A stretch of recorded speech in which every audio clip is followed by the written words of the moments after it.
બાંગ્લાદેશમાં ફેલાયેલી હિંસા સામે હિન્દુ સમાજનું આંદોલન.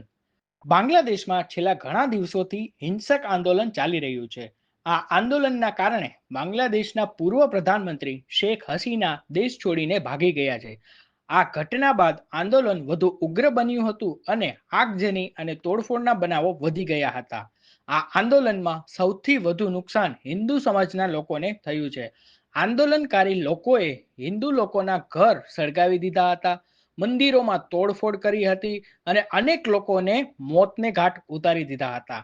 આ ઘટનાના જવાબમાં હિન્દુ સમાજ રસ્તા પર આવી ગયો અને બાંગ્લાદેશના ઇતિહાસનું સૌથી મોટું આંદોલન શરૂ કર્યું.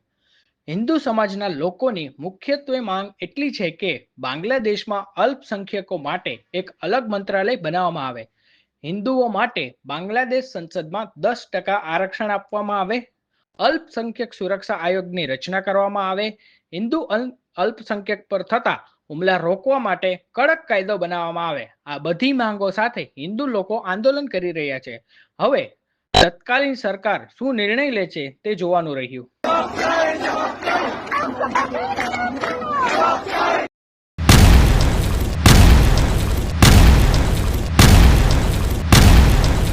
दिव्य सरदार न्यूज, सब पर नजर, सबकी खबर.